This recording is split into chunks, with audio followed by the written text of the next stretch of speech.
My people, this is our moment to rise. These were the words that echoed across Ouagadougou on a warm June morning as bulldozers roared and cranes turned toward the sky.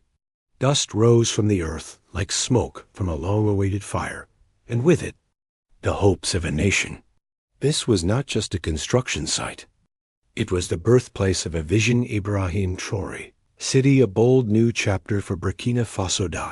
In the heart of the bustling Ouaga 2000 district, Captain Ibrahim Traoré, clad in simple military fatigues, laid his hand on a smooth foundation stone. The scene around him pulsed with energy. Workers in bright yellow helmets barked instructions. Machines groaned into motion, and the red earth trembled beneath the weight of ambition. This isn't just a city rising. It's a declaration. Burkina Faso is no longer waiting to be shaped by the world. It is shaping its own destiny. A city born from struggle for decades, Burkina Faso has faced hardship, terror attacks in the north and east, widespread poverty, and a legacy of dependency on foreign aid. Entire villages have been emptied by conflict. Farms lie abandoned. Families struggle with the basics: food, medicine, education. The nation has too often been seen as a place of crisis, not of potential. But on that June day, something shifted. President Traoré wasn't just breaking ground. He was breaking the narrative. This city represents more than infrastructure. It's a bold statement that Burkina Faso is no longer content to survive. It's ready to thrive. What is Ibrahim Traoré City? This isn't just another urban project. It's a futuristic, self-sustaining smart city designed to rival the most advanced developments on the continent. A 35-story tower, the tallest in West Africa, will anchor the skyline. 15 high-rise buildings, hundreds of modern apartments, shopping, malls, green parks, and hospitals will make up a vibrant urban core. A self-contained energy grid, powered by solar farms and battery systems, will guarantee uninterrupted power, a game changer in a country where outages are the norm. This is a city built not just for the elite, but for the people, designed to create jobs, house families, and serve as a beacon of what's possible when African nations invest in themselves. A new way to build by Africans. For Africans, what sets this project apart isn't just its scale, it's how it's being funded. Unlike past developments tied to foreign loans with heavy conditions, this $523 million initiative is being financed by local contractors, African investors, and regional partners. No strings, no imposed policies, no foreign agendas. This city shows that African nations can dream big, fund big, and own their future without compromise. Traoré declared at the groundbreaking ceremony, a spark of a movement. The announcement sent shockwaves across the continent. On social media, young Africans celebrated the project as a symbol of pride and possibility. Memes, videos, and messages flooded TikTok, Twitter, and Instagram, proclaiming, "This is not just a city, this is the future." Youth groups applauded the jobs, homes, and opportunities the city would create. Economists saw the potential to attract investors and set a precedent for self-reliant development. For many, it marked a turning point. Burkina Faso is no longer defined by conflict, but by courage, innovation, and vision. But not without criticism, of course. Not everyone supports the plan. Some question the timing. Should a country still battling insurgents be spending $500 million on a new city? Others criticize naming the city after a sitting president, fearing it may veer into self-glorification. Still, even skeptics admit the ambition is undeniable. The man behind the mission. To understand this project, we must understand Captain Ibrahim Traoré. Born in 1988 in the Haut region, Traoré was raised far from power or privilege. He grew up in a country weighed down by the remnants of colonialism, economic hardship, and fragile institutions.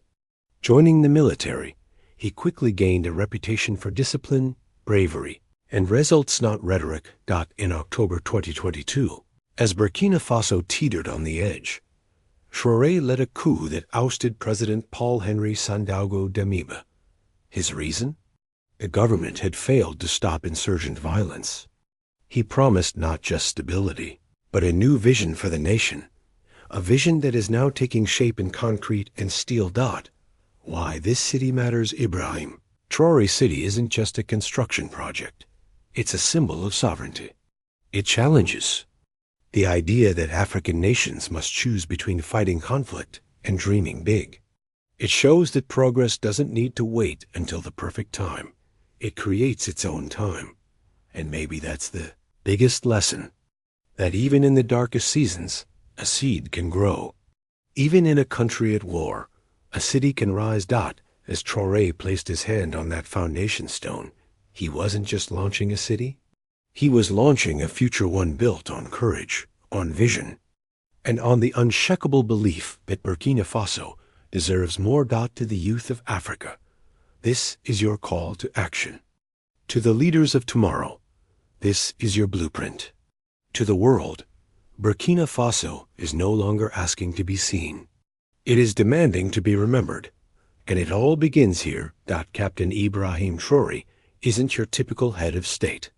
He doesn't retreat behind palace walls or cruise around in convoys of luxury cars. Instead, he's known for visiting markets, military outposts, and remote villages. Dressed in his simple military fatigues rather than designer suits, Traoré presents himself as a man of the people.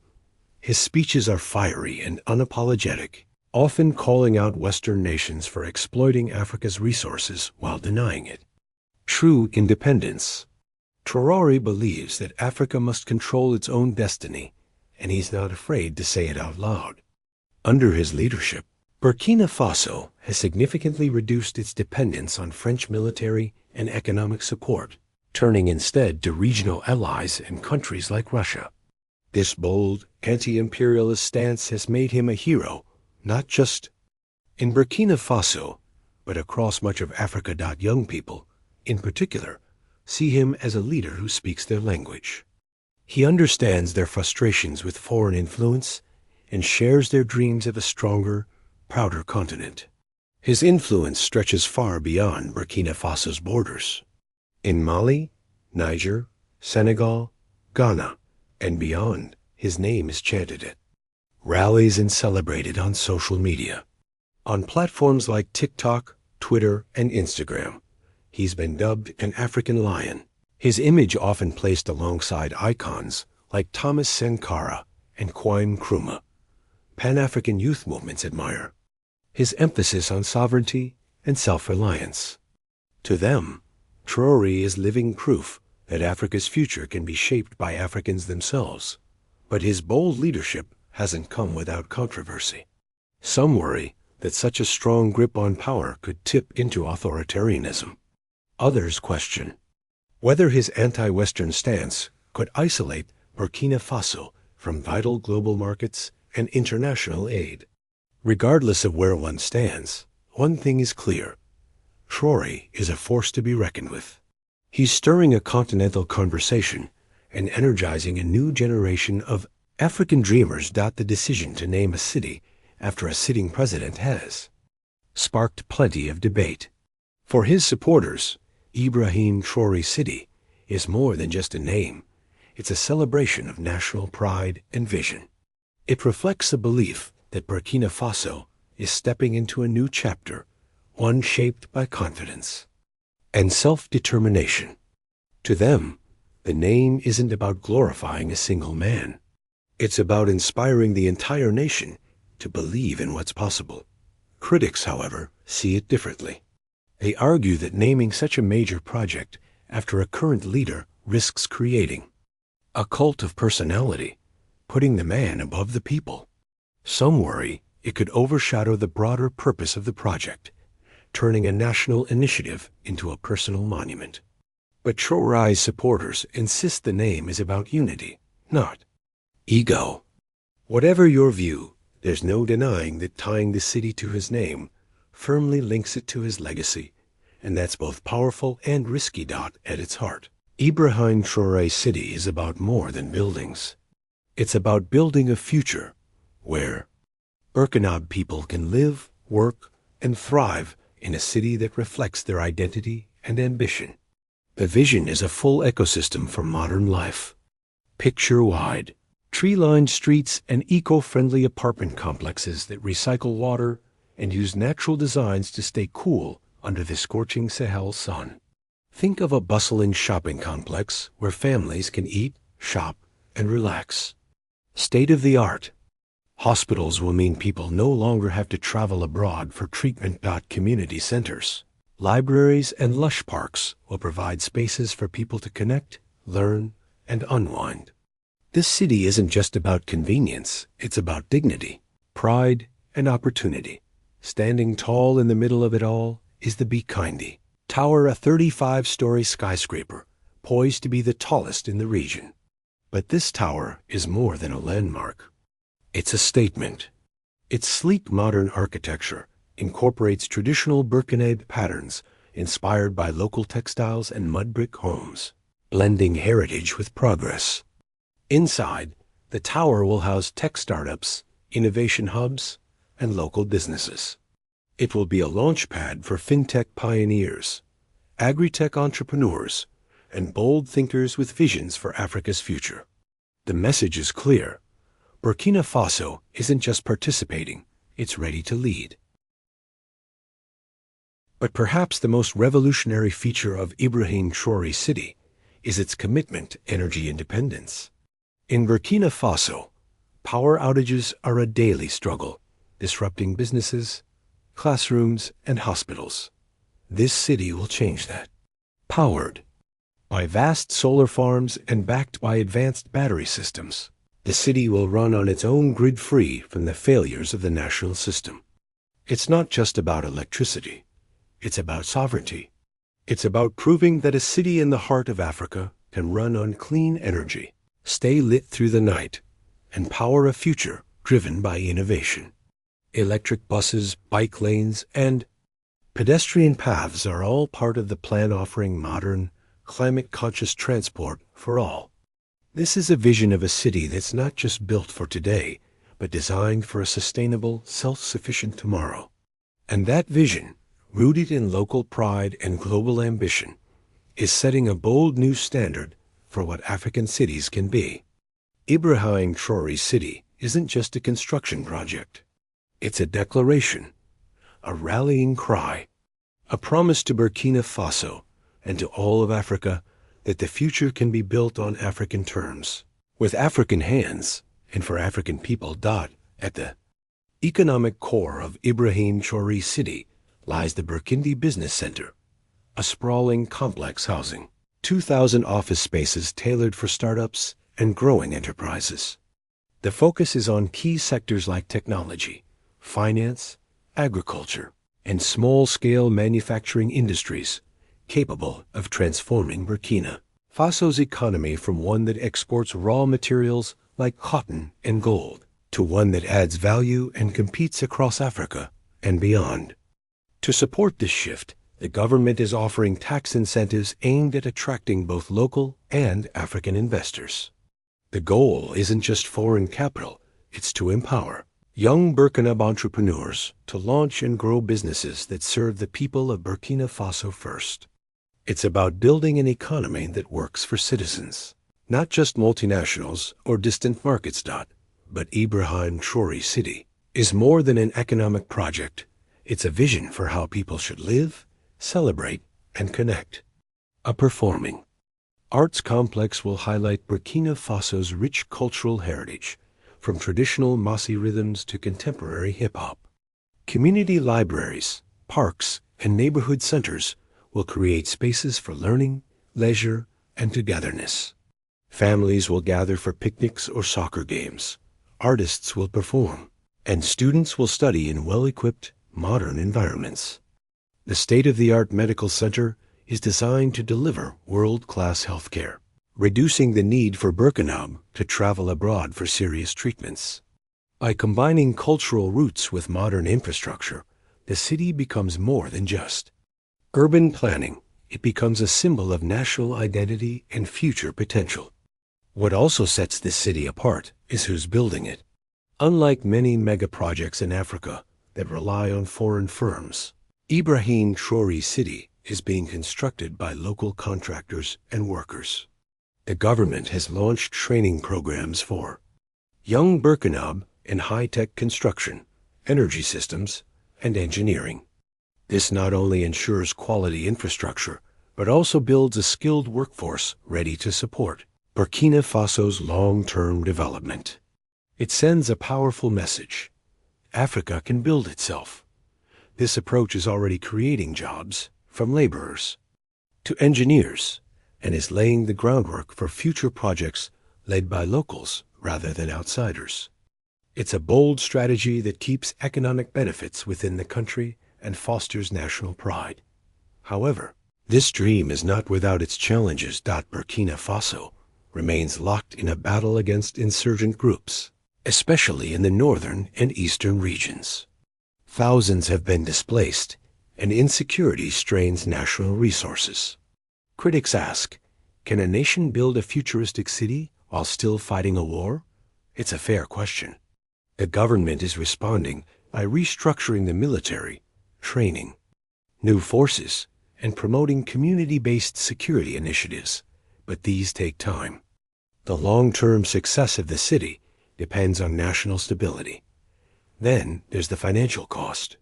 The $523 million price tag is significant for a country where many live on less than $1 a day.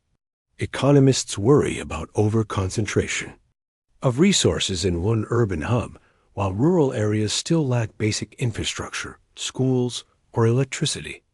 Most Burkinabè live in villages, depending on agriculture to survive. If this city becomes a gleaming island while rural communities fall behind, it could deepen inequality and breed resentment. Traoré's administration insists that the city will be a catalyst for nationwide development. Plans are underway to improve rural schools, expand road networks, and support agriculture. But the balance between urban ambition and rural inclusion will be key to national unity. Perhaps the most powerful impact of Ibrahim Traoré City is something less tangible, but no less important: belief. For ordinary Burkinabè, seeing cranes rise and foundations laid is a reminder that progress is possible. It's a symbol that their country can do more than survive. It can thrive. It shifts the narrative from poverty and conflict to resilience and ambition.